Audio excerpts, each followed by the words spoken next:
So good evening, everyone. I'm Stan Pugliese from Hofstra University. I'm in the history department, and as I just mentioned a couple moments ago, this is our 25th year of the Italian American Lecture Series, sponsored by the Hofstra Cultural Center. And again, I want to formally thank my colleagues, Carol Mallison and everyone else, because they do all of the technical work and all of the logistical work to bring our speakers to campus, or in this case, to Zoom. The Hofstra Cultural Center organizes literally hundreds of events on campus every academic year. Everything from informal performances to international conferences, and even like the presidential debate. So really, we could not do any of this kind of work without them. So I want to thank them. So I am very happy and honored to introduce our first speaker for this semester, a dear friend and colleague, Annie Lanzillotto. Annie, as many of you know, is a woman of many skills. She is an author, a poet, a writer, a performance artist, a screenwriter, songwriter.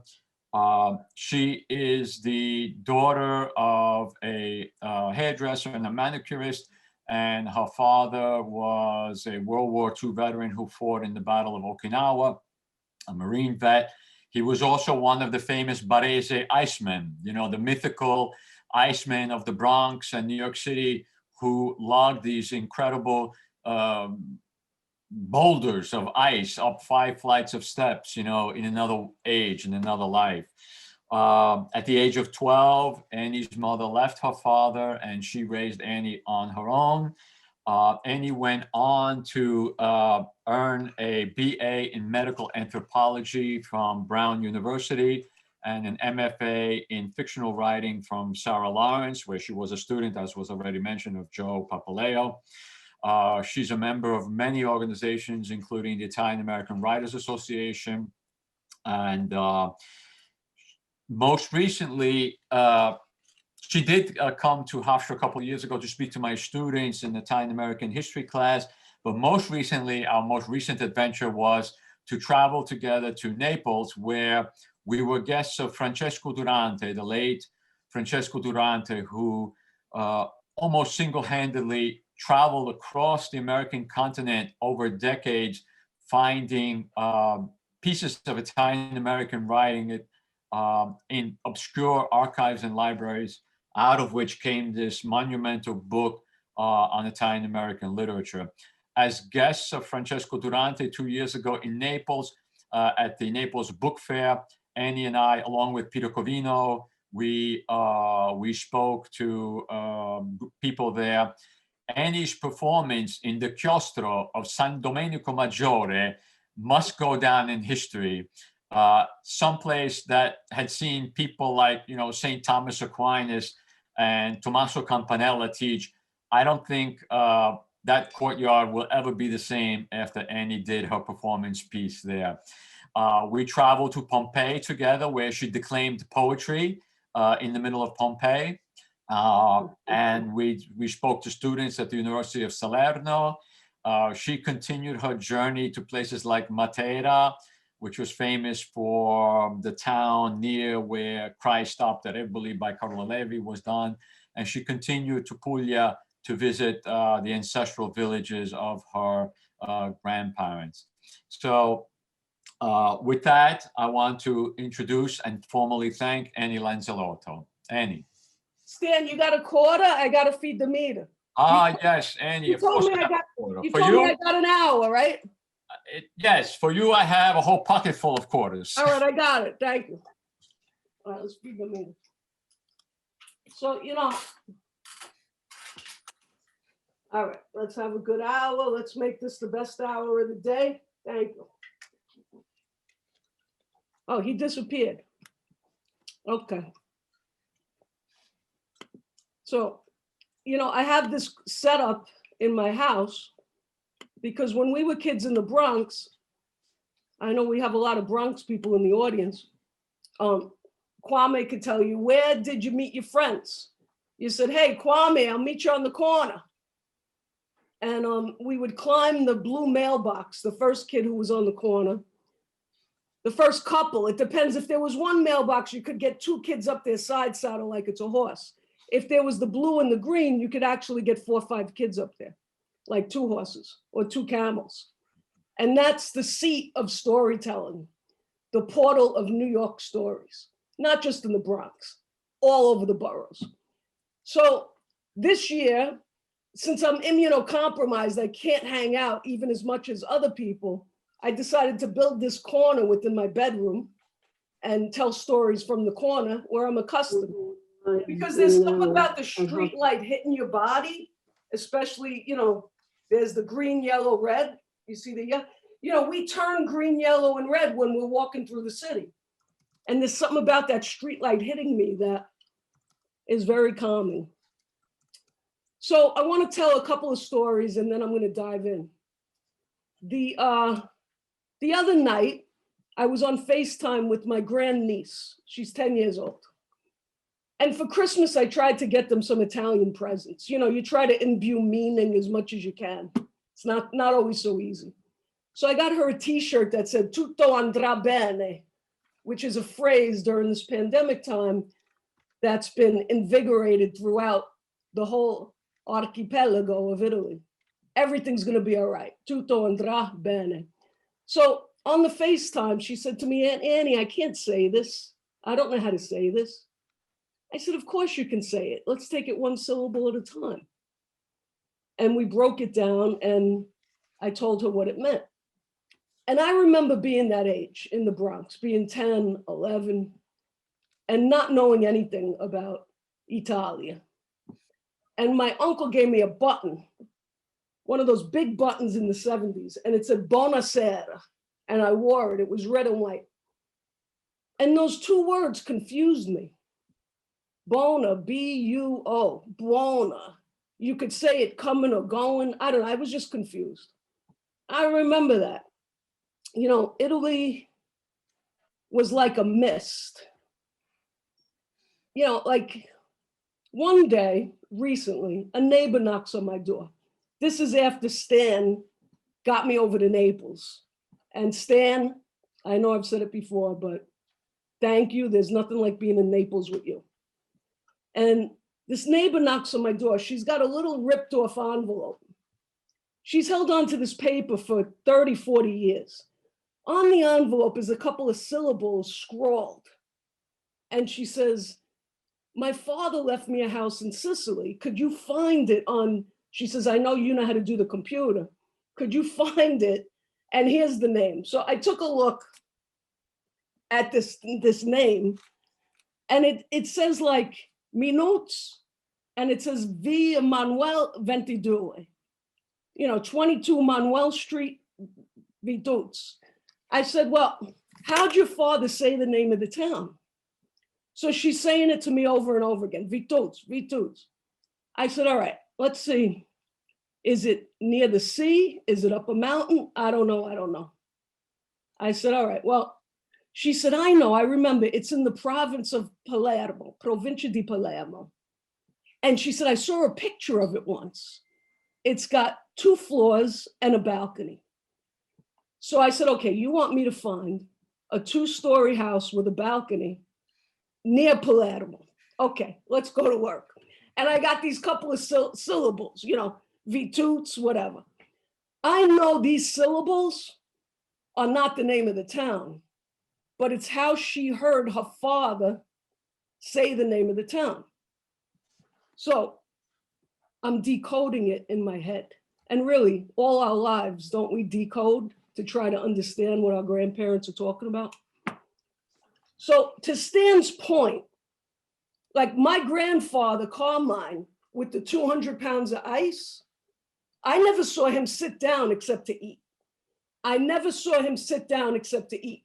So if he's lugging something around, taking an engine out of a car, he's got meat hooks hanging up in the driveway, he's got ice tongs, all tools, he is a tool. If someone's carrying something heavy and you say, "Grandpa, what's the name of the town where you were born?" "The jail. We have the luxury to sit down and pronounce things. We could sit down and say, acqua viva della fonte. But if you're carrying 200 pounds, you're not going to pronounce it like that. So I got to work. I went on Google Earth. I looked at all the towns. There's 82 towns in the province of Palermo. And I started by process of elimination. Which towns possibly have these two syllables or something like them in their names? Anyways, I got it down to a couple of towns. Then I looked for streets that might have had the name Manuel in it. So I looked for Vittorio Emanuele. So I found a town finally after a couple of hours that had a couple of syllables and a Vittorio Emanuele. So I said, come on, Sarafina, sit down next to me. On Google Earth, we're going to walk through this town and let's see if we can find this building.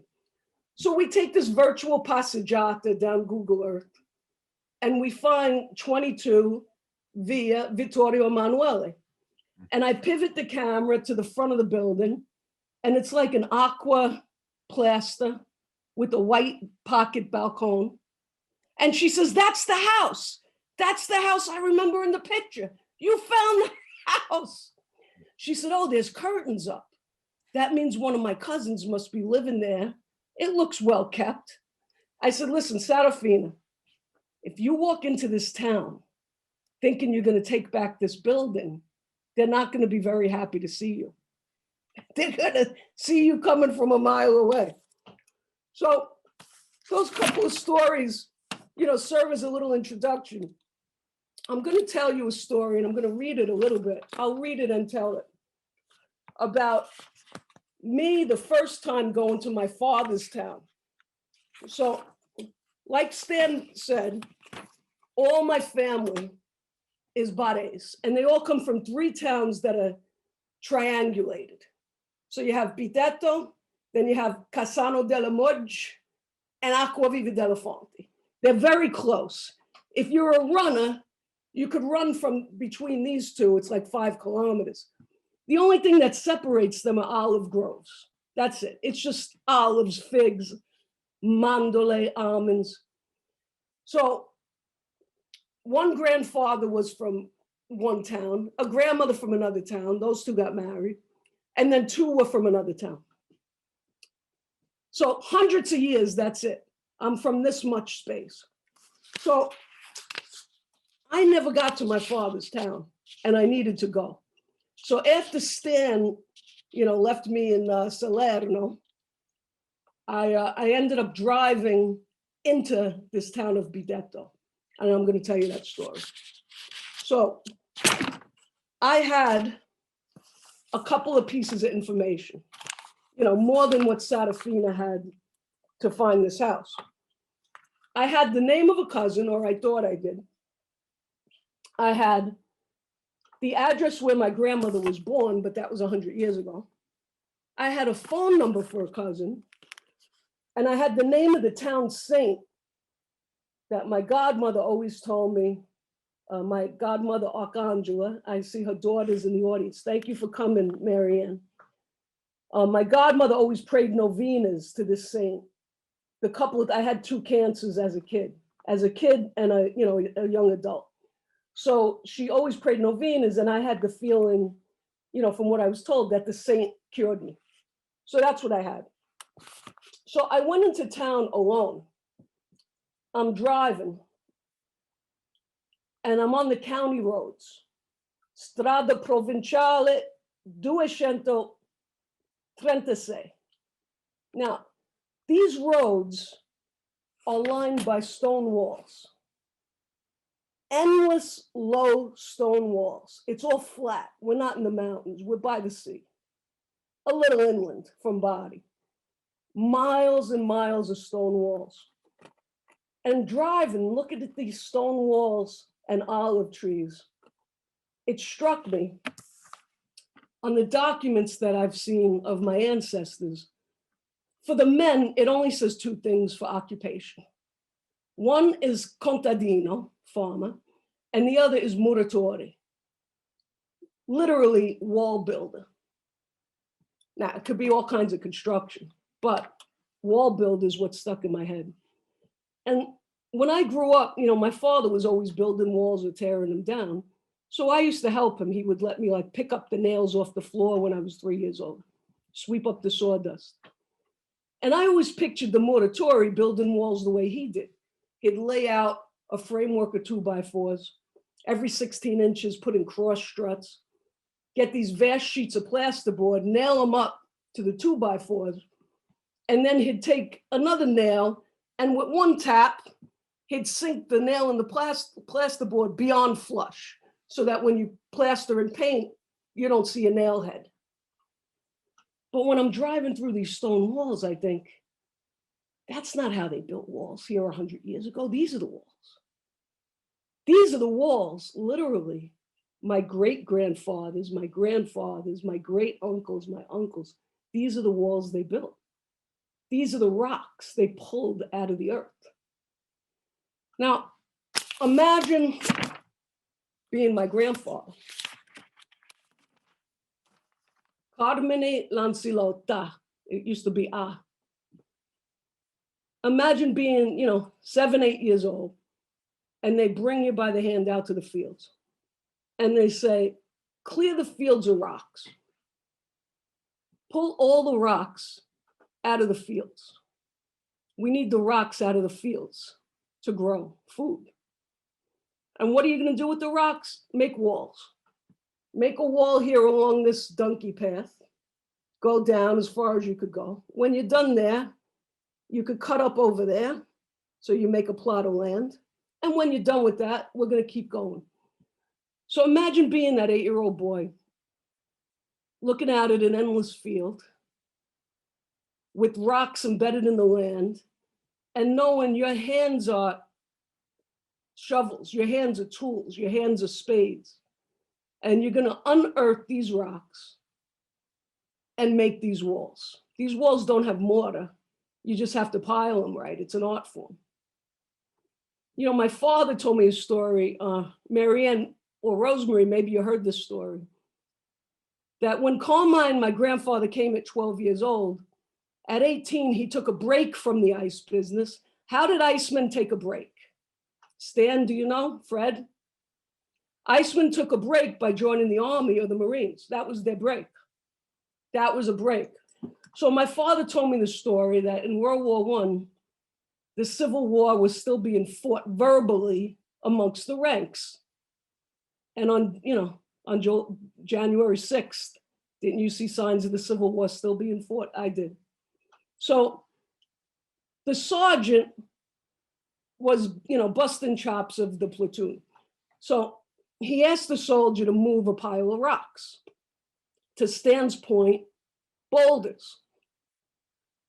And the private balked. He said, move the rocks. For what? I'm not moving the rocks. So he got in trouble. So the sergeant said, I'll get the Dago to do it. So he said, he pointed to my brother, my grandfather, Carmine. And he said, Lanzillotto moved the rocks. Now, my grandfather's a Muratori. It's nothing for him to move the rocks. He's an Iceman. A rock is a joke to him. So this 20-foot mountain of rocks, he moved all the rocks. And then he said, where do you want them now? So the sergeant said, put them back. So we put them back. So I don't know. My father told me that story. And so what happens to Carmine? He comes to Ellis Island. And when they ask him, what's your occupation? He says it with pride. He doesn't say, I move rocks, I pull rocks out of the earth. He says something creative. Muratori. I'm a wall maker. So I'm driving into town, and in the middle of these rocks and olive trees, there's a woman. She's dressed in red. She's got the whole thing, a red thong, red heels, long black hair, bikini top. And she's got a red umbrella. And when I drive by in my baseball hat and sunglasses, she waves the red umbrella like this. She's calling me. I don't know if she thinks she's a guy. I'm a guy. I don't know what, but she was calling me over. So she's, back down there, you have the feeling everyone's your cousin. I had that feeling. So I just said, hey, you probably might, certamente siamo I cugini. And I drove on. I got to a roundabout. Now, picture my neighbor, Sarafino, like I said, say she got to Palermo with just the name of the town in your ear. You don't really know the name of the town. The roundabouts, let's say there's 4 towns. You got Petrito, Bitanto, Binetto, Bitetto. So you're going around, you got to know where to go. What are the chances that, an American, a South American, an Australian, anyone in the diaspora, a Canadian, gets to the South and finds the right town, takes the right turn off the rotatoria, the roundabout. The rotatoria works like a heart. It's just ba-boom, ba-boom, ba-boom. You go around, you got to go off in the right direction. So I go off, I pull into town. I get out of the car. I say, you know what? I have to walk. My feet have to meet the land. I have to slow down here. I don't want to drive around these little towns. I want to walk like my grandparents did. And the air, to a New Yorker, look, you're in the middle of tens of thousands of grapevines and olive trees. The fragrance is overwhelming for me. My New York nose, the air was champagne. I just wanted to stand there and breathe. So I start walking, meandering, and there's a statue of Padre Pio. So I nod to Padre Pio, say a prayer. He was also a hairdresser. I walk on, and right there is my grandmother's birth street, Via Madonina. So I walk down. I didn't realize she lived in the center of town, in the old part of the town. I walk down the house, I find the house, and what do? You just walk around, you touch it, you kiss the ground. What do? Probably the townsfolk see Americans and Canadians and others come walk around in a stupor all the time. So I'm in a state of, prayer to the ancestors, right? Taking it all in, drinking it in with my eyes, with all my senses.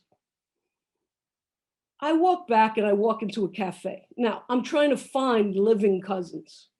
My goal is to get a hug from a living cousin who I never met. Because I know that some of them immigrated and went back. Some of them never immigrated. So as many cousins as I have here in Long Island, New York, the Bronx, upstate, there's as many in the south of Italy. So I walk into a cafe. It's a very small town. And I think, of course, I'm going to meet a cousin. This is not going to be difficult. And right away, there's a tall blonde behind the counter. Right away, she pegs me, and she asks me to state my business. She asks me, "Hai parienti betatesi?" Do you have cousins in town? And I say, "Sì, ma non conosco, sto cercando." I said, "I don't know them, I'm looking for them."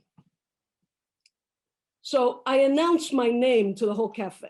I say, "Io sono Lanzillotto Anna Rachele, and la mia nonna è Cionciotta Anna." So immediately, there's an old woman sitting very stern in the back of the cafe with her little espresso cup. And she says, "Io sono Lanzillotto e Cionciotta." So she's got my grandfather's name and my grandmother's name. She's related to me 2 ways. So I say, "Certamente siamo I cugini." I couldn't believe it was that easy to find a cousin. I mean, I did believe it. That's what I expected to happen down there. But she had no smile.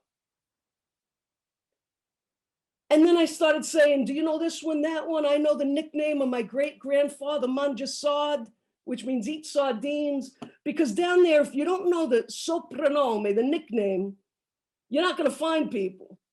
Because cousins all got the same name. So there could be 30 Ann Lanzillottos, Anna Lanzillotto. So the more I say, the more information, the more she's shut. And I know, oh, I'm definitely related to this woman. I could feel it. She doesn't want no part of me. And I take a step back. I say, "Don't worry, I'll be around a couple of days or whatever." Now, I looked at myself, you know, a big bulky American. I don't comb my hair nice. I don't have on a pocketbook or a wedding ring. You know, what must it be like for her? All dressed up like in Sunday best, not a hair out of place, you know. The pride, you know, the pride of coming up from the fields and dressing nice and having la bella figura, the pride of not having the soil under your fingernails, the pride of being able to take a little teacup. Who uses teacups smaller than the Italians? Nobody, not even children, not even sake glasses, nobody. You can't get your finger in the hole of an espresso cup. When you see a peasant with a hand like a starfish, so muscular it won't close ever again. Hands like my grandfather in the fields with the rocks. Hands like the contadini. And taking the little espresso cup.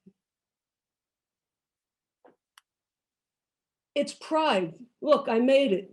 The soil's not under my fingernails. I could be, you know, la bella figura, so to speak. So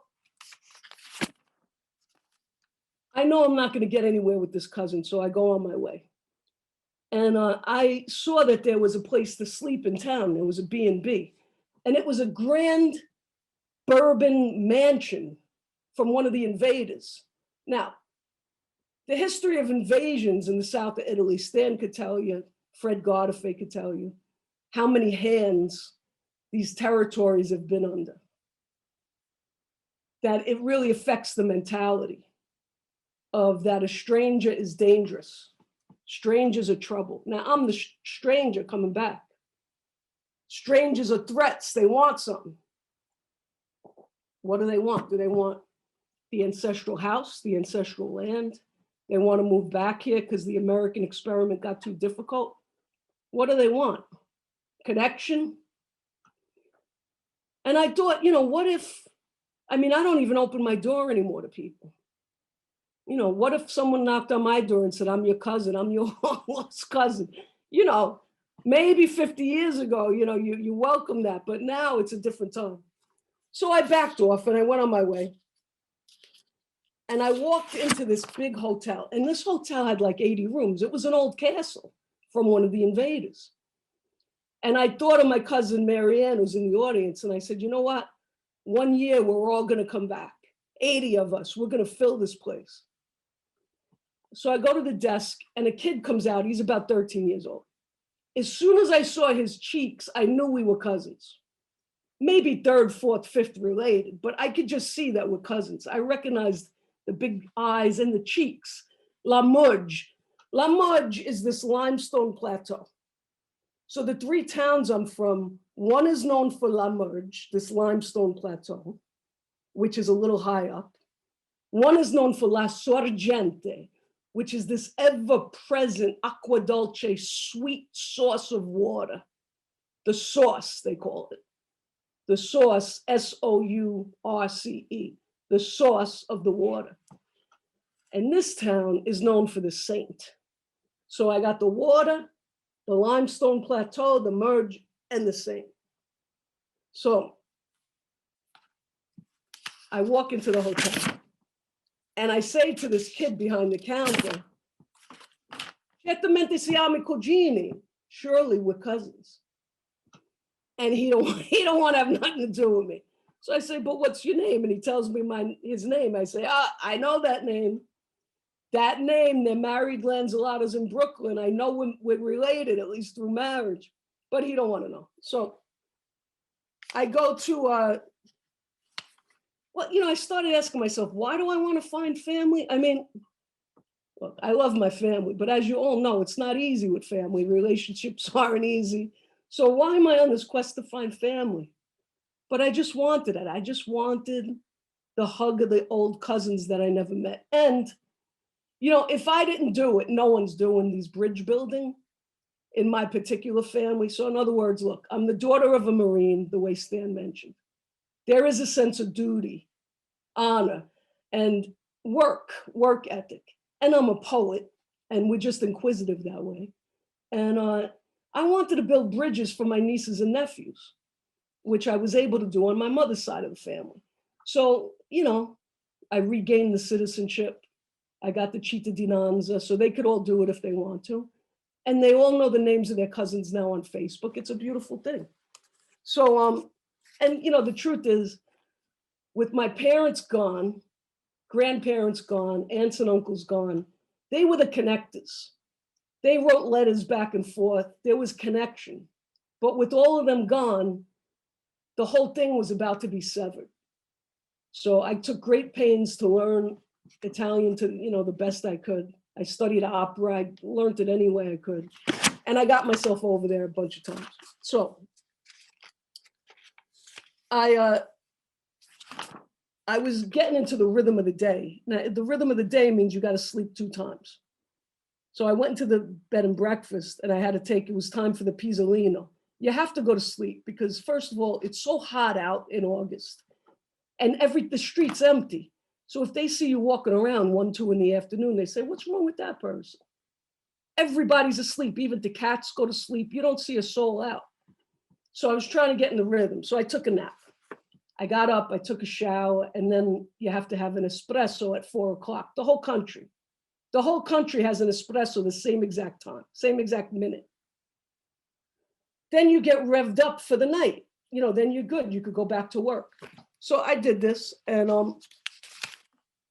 I continued my quest. So I went to the municipio because I was looking for documents, and we're looking for birth certificates. And I noticed that up until a certain year, it had a big stand. Maybe you can help me figure it out. I think it was post-unification. It was past 1860, but not far past. So while we were dealing with slavery in this country and civil war, Italy was just getting unified, so to speak. That's a whole big problem. There's historians in the audience, they could tell you. Up till, I'm gonna say 1870, up till 1870-ish, every baby in this town on their birth certificate was given the same name, and then they had to have a special name after that. So every baby, masculine, feminine, every baby, it said Donata Maria. So I would have been Donata Maria Rachele Lanzillotto. Then they would have called me Rachele or Anna. Donata Maria Anna. Donata Maria means you donate the baby to the Blessed Mother, to Maria, to Mary. And it was a blessing bestowed on every baby of the town. And to the point, just to bring it home to the present moment, you always see something like that saint saved this town from the plague, from this plague, from that plague, from the earthquake, from that earthquake. So there was a consciousness of, spiritual consciousness to donate every baby the protection to the Blessed Mother. So I realized, how do you find somebody with this tradition of naming the same name, Donata Maria, and then the tradition within the family that you all know, which is that you're named after your grandparents. So my grandmother is Anna Lanzillotto. So how do you distinguish people? Because in every family, how many Annas do we have? And Roses, we have Mariana, Anna, Annette, Nina, Anne Marie, every single variation on Maria and Anna and Rose in every family. There's no deviation. So how am I going to find my cousins? So I went to sleep that night, and I had these birth certificates, but I was confused by some of the details. And the next day I get up and I say to this kid, who's definitely like my, third, fourth cousin, my pro cugini, but he doesn't think so. He's making me the cappuccino and the cornetta di crema for breakfast. So I thank him for the cappuccino. And I'm watching videos that they have up, music videos cycling. And I notice video after video is about domestic violence. And it really strikes me. I grew up with domestic violence. you know, as Stan mentioned, my father was in Okinawa and he had battle fatigue, shell shock, post-traumatic stress from that vicious, vicious battle. He was frontline Marine. And I didn't, but to see it here in this small town with my idyllic, you know, American eyes, I was really surprised. So in one video, this girl throws all the clothes of the man off the balcony into the street. And then she comes down with a baseball bat and smashes the windshield. In the next music video, the daughter is a tomboy and she's boxing and training. And I feel very reflected by her. And then in the next scenes, you see the father beating up the mother and the girl finally confronts the father and, you know, they're in the bathroom. It gets very, very graphic. They survive. So I asked this kid, my cousin, who says he's not my cousin, to write down the name of the artist. So I take those artists and I decide I'm going to look at those songs later. But in Italy, I noticed more of a feminist movement for femminicidio, which is the murder of women, the murder of sisters, the murder of daughters, the murder of wives, the murder of girlfriends. I don't know what we call that in this country if we have such consciousness. But I saw walls. When I say walls, like the side of a building, covered with images of women who'd been killed. So there's a consciousness that this is a deep-seated cultural problem, violence against women, that it's an accepted part of the culture for hundreds of years. It's the bedrock of the culture. Is, you know, you out of the cave, you're pulling the woman by the hair. It's a tenet. Okay, so I went to the municipio, you know, I'm going down my list, and now I decide it's so hot out. I got to go in the church. This is a good time to go in the cathedrale. I go in the church and there's a wedding going on. And my cells are buzzing. I know I'm related to people in this church. I mean, this town is so small. Even though already now a couple of people said they're not my cousins, I felt like sitting in the piazza with a sign and with an espresso pot and saying, here's my family tree. Cianciotto, Selecchio, Rotigliano, Lanzillotto, here it is, here they all are. If you could prove you're not my cousin, I'll make you a coffee. So that was my next move. So I'm sitting in church looking at this wedding. I'm saying, I wish I had an app that could say if you have DNA with people in the room. I know there's people here I'm related to. And they're all running into each other's arms, and I want to run into their arms. I want to say, certamente siamo cugini. So the wedding party goes outside, and a drone takes a camera above the wedding party. And it's taking pictures of the piazza and the bride. She has her maid of honor, she has her dog, she has all her family. So I start spinning around like this. Spinning, spinning, spinning. And so I know somewhere in those wedding photos, there's this blue blur, and I'm in those wedding pictures. This cousin that they don't know was at their wedding. So the next place I had to go to was the cemetery. And I didn't realize it, but the cemetery was going to be the place I found my living cousins. Now remember, I had a phone number, but nobody's answering the phone. It's August, probably everybody's at the beach. Al mare, al mare. So I walk into the cemetery. It's on the edge of town. There's a white plaster wall and a gate. Took me a while to figure out how to get inside. I got up early, let's say 7:30. It opened at 8.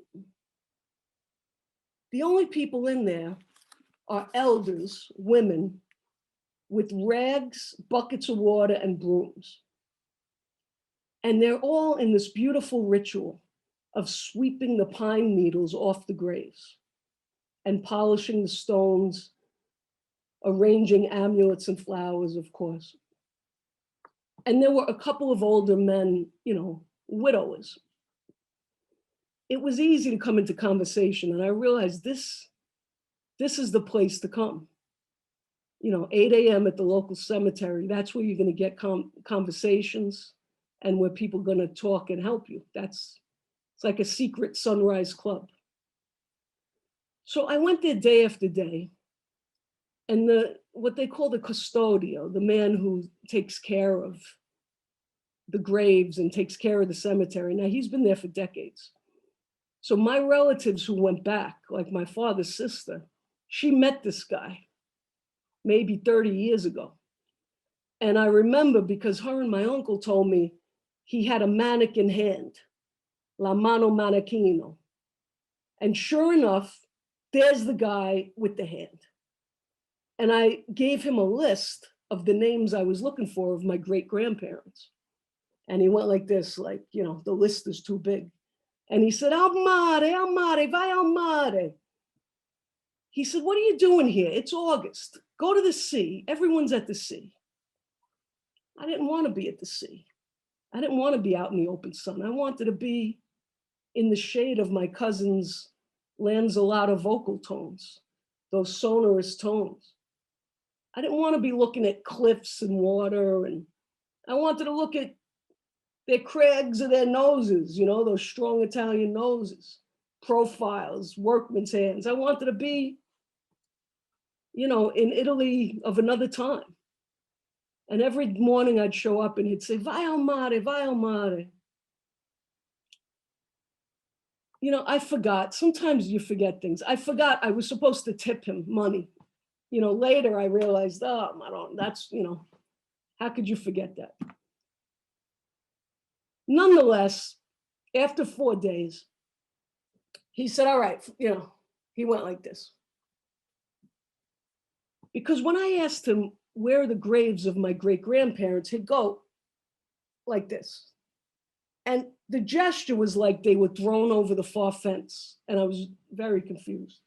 So finally, he went like this. So he took me to the back of the graveyard. We had to walk down. And there was a big open slab the size of, I'd say 3/4 of a basketball court. Marble. And then underneath, there was a little window. So he waves me. I bent down and we look in this little window with a grate. And inside is a big cave. And in the cave is stacked boxes. And he says, that's where your ancestors are. And he explained to me, he says, all we are 4 bones. The 2 long leg bones and the 2 long arm bones. 4 long bones, quattro ossi. And he's in charge of recycling the graves. So he washes the bones, boxes them, puts them in this ossaria, the bone place. And then the grave gets recycled. Now, I know a lot of you know this. To me, it was big news. I just didn't realize it. And I guess you could pay to maintain the graves as long as the money is coming in. But they're not expanding these graveyards. It's finite. So the women befriend me. And the woman who I first met in the cafe with the navy dress and the tight chin, the one who didn't want to know me, she shows up there too. And she was a little more forthcoming, but not too much. Finally, one woman befriends me. Her name is Preziosa. And she's, how can I say, formidable. And she reminds me of some of my friends back home. Sometimes like a tomboy and a strong Italian woman with big, strong calves from the South, from the boot, the heel of the boot, heel of the boot people, you dig in. You dig in, you know how to dig in. Dig in foxholes, dig in work, dig in trenches. No matter what you're doing, you know how to dig in. You know how to get it done. So she prays with me at her ancestors' graves, her husband's grave, her son's grave. She shows me another grave where a 27-year-old was killed in a motorcycle accident. And there's the little motorcycle and his pictures, and everything's very honored, respectful. And now she says, all right, come on, follow me. So we leave together. And she gets in her little Fiat Panda. And I have my rented car.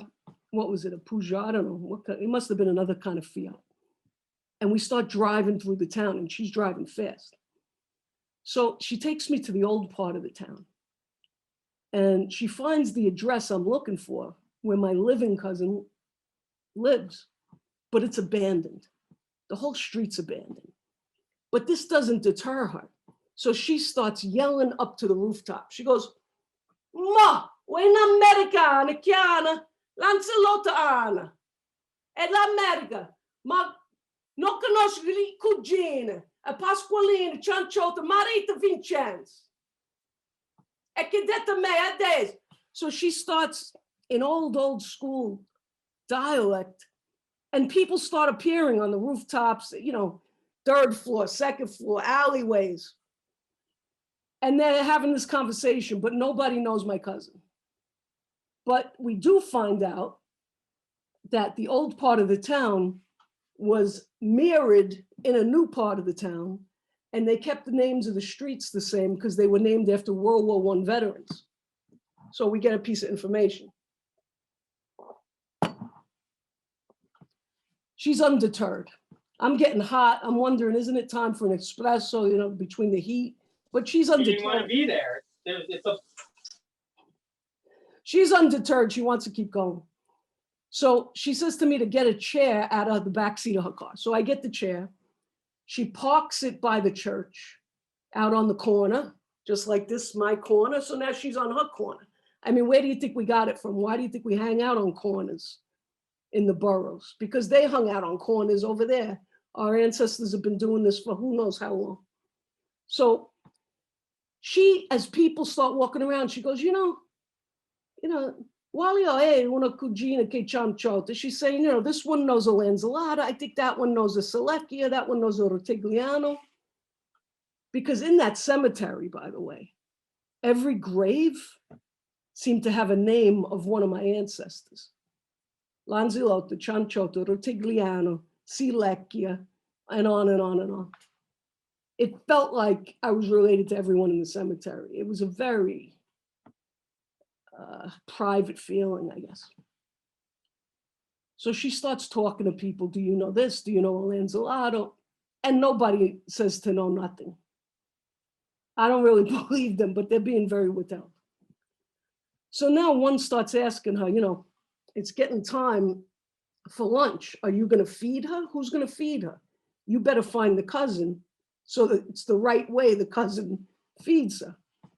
And I understand, that this is what's going on. She's still undeterred. She says, you know what? I know a person who does the computer. Let's go find that person. So we drive, she knocks on the door. They have an exchange. And then this woman comes out with a little computer. So the woman figures out that this street name that I had, there were 3 streets with the same name in the old part of town and in the new part of town. Why? Because these were 3 brothers who died in World War I. So their streets were named after them, and the only difference was the first initial. So now we have 3 addresses, 3 more options to go to. And my friend from the cemetery wants to go on. Now she's an elder, but she's undeterred, like I said. She's like, a general. She's on a quest. She's taking the quest. So we go to another house. She rings the bell. Same routine. Ma, when Americana chian, un agnone Lanzillotto, un pariente di Cianciotto e Selecchia Rotigliano. And this goes on. Che detta me che non conosce la cugina. Okay. The lady says, no, I don't know what you're talking about. So I say, okay, listen, that's enough for today. I can meet you tomorrow morning. We could try this again. It doesn't all have to happen in one day. But she says, no, come on, there's one more street. Let's try one more street. So we go to this next street and she rings the bell. And a man comes up, he's at the top of a staircase. And she goes, Ma, when Americana chian, un agnone, Lanzillotto, Anna Rachele, o cugina de una Pasqualina Donata Marie che detta me. So he says, aspetta no peek. You know, wait a second. And he goes inside and a woman comes out and she's got the cheeks big as the limestone merge. And she looks at me and I say to her, sono un figlio de mangiasad. You know, I'm the, let's see, in the the granddaughter of Eat Sardines, the nicknames. At the nickname, Eat Sardines, she starts crying. And she goes, oh, figlio di mangiasad, un nipote, assomilianza. She recognized my cheeks. And she said, my great grandfather had cheeks like these. And then she opened her arms. And this was what I've been waiting for. I ran into her arms.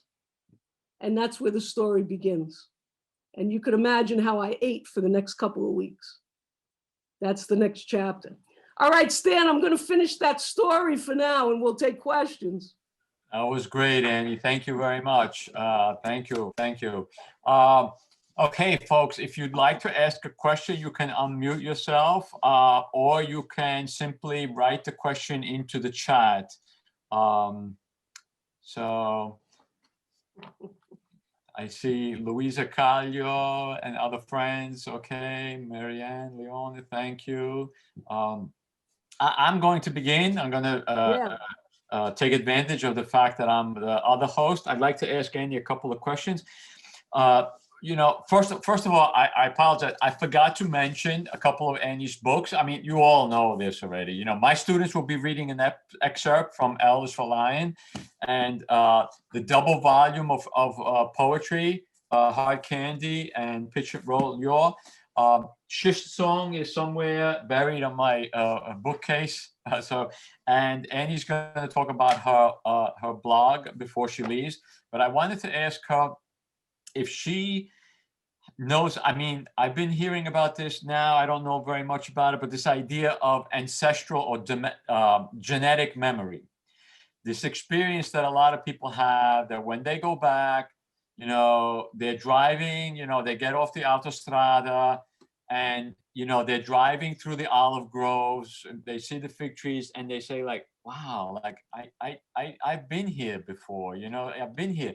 And this idea of genetic memory that, you know, what your grandparents or your great grandparents had seen is so like seared into their consciousness that it is actually passed down to their children and their grandchildren. Now, I have, you know, sort of had that kind of experience, you know, in my mother's town, in my father's town. Yes. My siblings have not had that experience, you know, so maybe that's why I became a historian and they did something else. But Annie, maybe you can speak to that because it seems to be part of, you know, your experience in Puglia. So. Yeah, it's very deep. And, you know, and then there's the flip side of that, which is trauma. You know, however, all that gets passed down, you know. Yeah. But, you know, I got to say, well, I don't know, let's hear from other people about that experience. Yeah. Marianne, did you have that experience? Mariana, yeah, Leone. How do you feel? I was never there. I've never been to Italy, so I can't relate. Oh, you haven't been back yet? All right, we'll get you there. What's the Leone? I did have that experience, and I visited my father's village, San Donato Val di Comino, near Frosinone, and I looked out the window of the house where he was born and probably waiting for his father. I felt so linked to him because my grandfather worked 10 years carrying the hod to be able to come and, you know, bring my grandmother, Maria Antonia, who I am named after, of course. What did he carry? He carried the what? The hod, you know, What's bricklayer. The hod? The what? Bricklayer. A bricklayer. Oh. Where you put the mortar, where you carry the mortar. My grandfather was a hod carrier. Yeah. In fact, oh, he has it there. This is my grandfather's union card. Oh, wow. That's great. That's He was great. a hod carrier. And Well- I had the exact same experience when I went to Italy. And what happened was at that moment is when I became a born again Italian, and I switched from being an Americanist in literary studies to an Italian Americanist. So I like totally that. relate.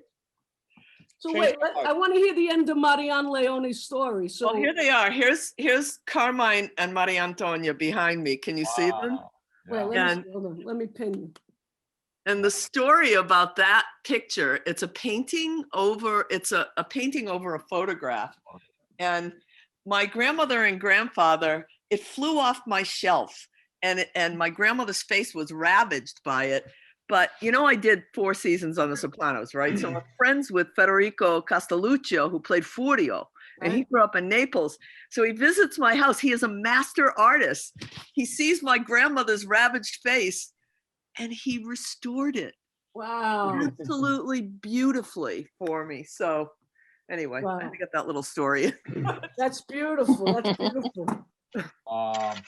Ellen, you you for had telling this me. experience, Ellen had this experience of a genetic memory in Denmark. And then Lisa, Lisa Paolucci, maybe you could tell that story, your story. But Ellen first in Denmark. You want to unmute Oh, yourself, Ellen? Hi, it's Elin, actually. It's Oh, the Elin, Danish sorry. way of saying. That's okay. Yeah, I have Hi, Danish background. Hi, honey. I'm so happy to see you. Mwah. I had eggplant parmigiano in your honor tonight, Thank you. and I have my prosecco. Yeah, so my last name means forest in Denmark, and Elin is the Danish pronunciation of Ellen.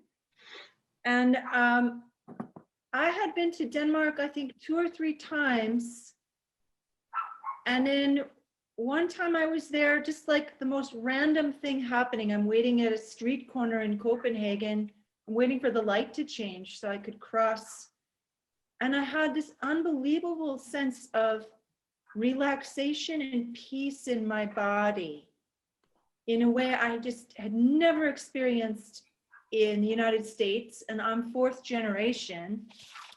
And I thought, wow, this is a cool feeling. What's going on here? And then it just came to me from my bones. It said, you're with your people. That's what's going on. You're with your people.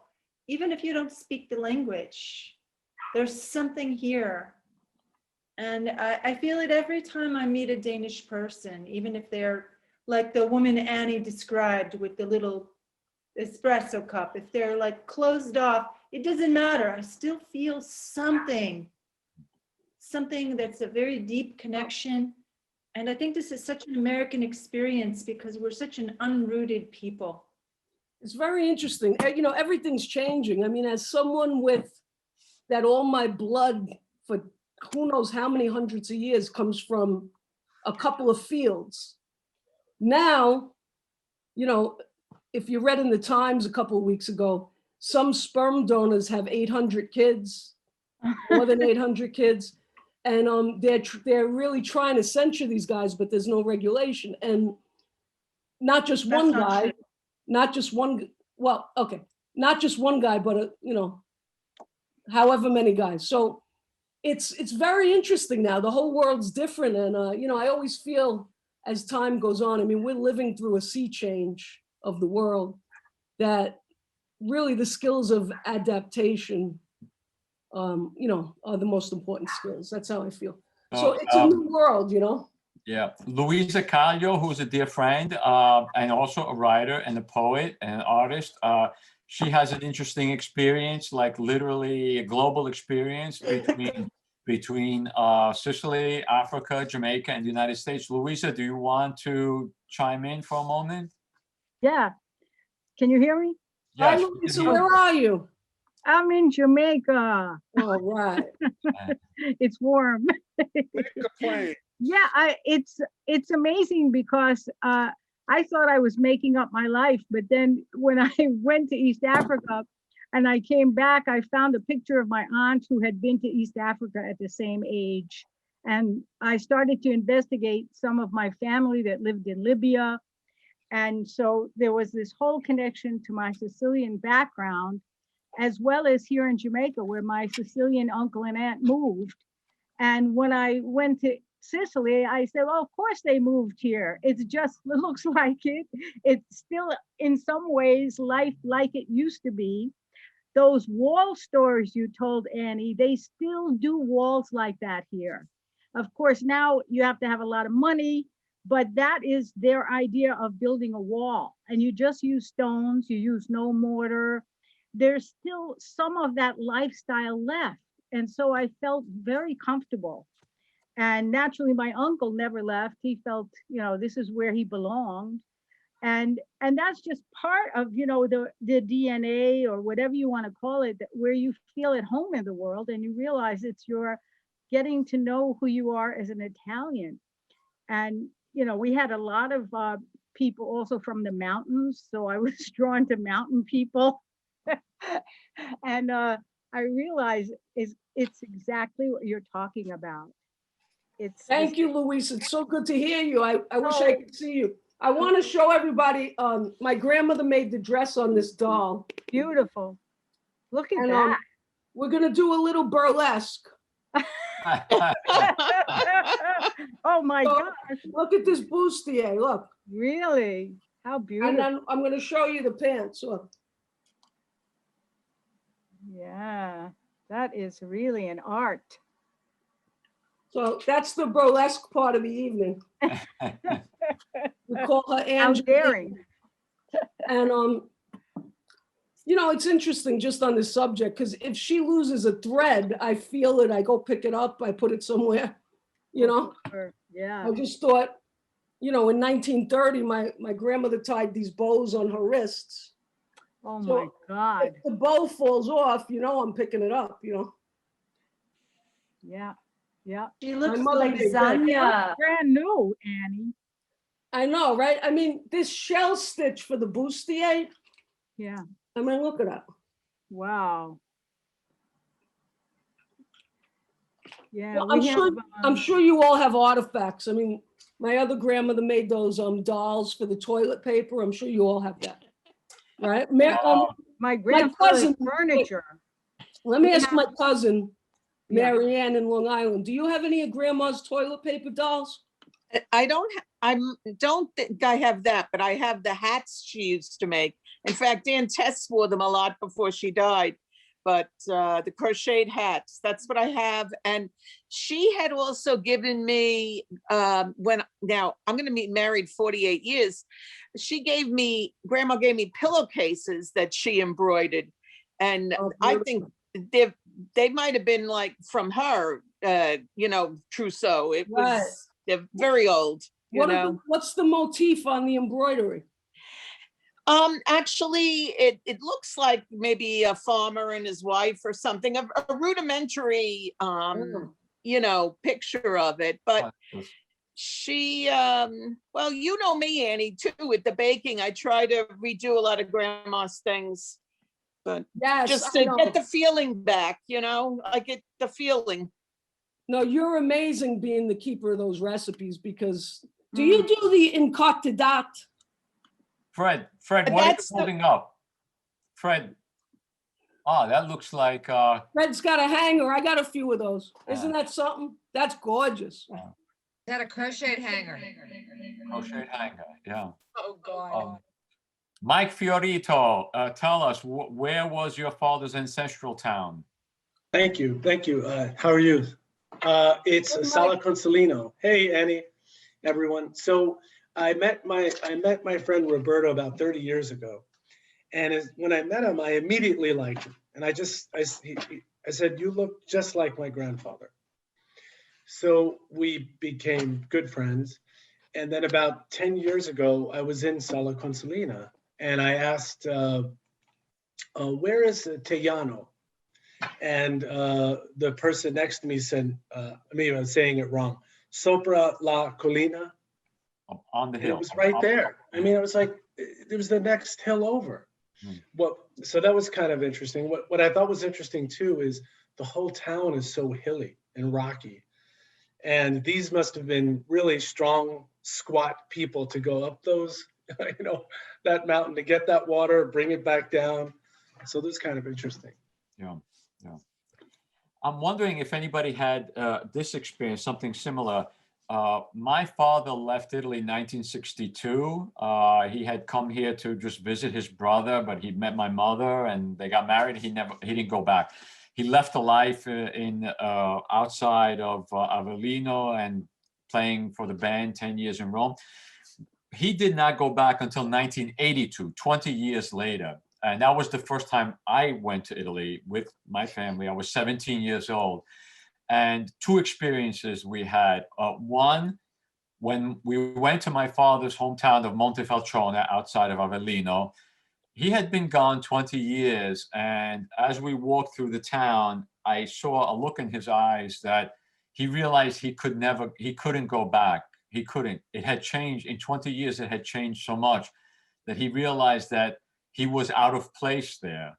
But he had also spent, he lived here like 50 years. He was out of place in America. So he never really fit in America. And he realized this kind of very tragic thing that he could really not go back, So I'm wondering if other people have had this experience, or you've noticed your parents or grandparents might have had that experience. Yeah, well, I struggle with that, Stan, Yeah. I mean, especially now with the way the world's changing and particularly being immunocompromised, what kind of life am I looking at? And when I look at a life, I think giardino, balcone, piazza, cafe, vegetable stand. I think really of the life they like in Acquaviva. And I was surprised in Acquaviva in this last trip that the progressive movements are very progressive. The art, the gay community, it's all there in these very, very small towns. And, in some ways, like I never had, like, for example, so I had this little room, second floor balcony. Downstairs was a cafe that never closed. I think they mopped it, whatever time when nobody was there, but they never closed. So literally, and the gay girls would come at night and play scopa. They'd sit at the tables with their dogs on leashes, whatever. I said, look at this. I have this life in Acquaviva with company, people to talk to, and it's integrated. So you could talk to old men, you could talk to young lesbians, you could talk to whoever. They're all there. They're all at the cafe. And I felt integrated. I've never had that integration. Coming out in the 80s, all the clubs were underground. It was a true subculture. And then with the AIDS endemic, it was a vilified subculture. Like the height of vilification, one of the heights of vilification. So everything was, I could be Catholic here, I could be gay here, I could be this there, but I could never be my full self anywhere. But sitting in that cafe, 2 a.m. or whatever, in Acquaviva, I felt integrated. I could be the old man inside me. I could be the young lesbian inside me or the old lesbian. I could be the farmer inside me. I could be the Catholic girl trying to do the right thing. I could be integrated. It was strange. And then of course, it's 5 p.m. You order a cup of tea and they say, no, who drinks tea at 5 p.m.? If you want tea, I'll give it to you tomorrow morning. I said, what are you talking about? I want a cup of tea now. No, it's not the time. So, then you're like, listen, I'm American. I drink tea whenever I want. I'm a New Yorker. If I want a cup of tea 5 o'clock and they're like, well, not here, you're not going to get it. I'm not getting that cup of tea over there. So then you think I better get back to New York immediately because,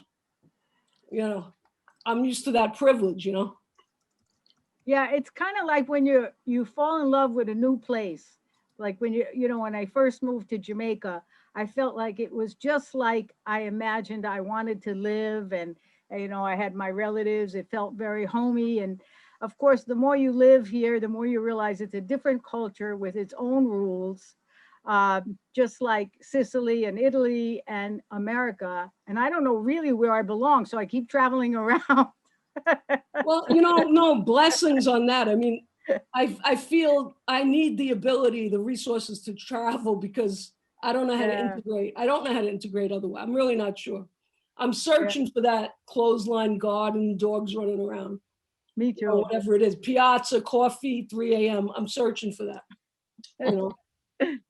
Okay, I would like to thank everyone, all of our guests, all of you who participated, Fred, Marianne, the other Marianne, Louisa, Mike, Farita, thank you, my students, and a special thanks to Annie, who was our boccaccio in the time of plague, telling these Yes. wonderful stories, so thank you all very much, and we'll meet again on March 16th, okay? So thank you all. Be well. All right. Thanks, everybody. We'll keep talking.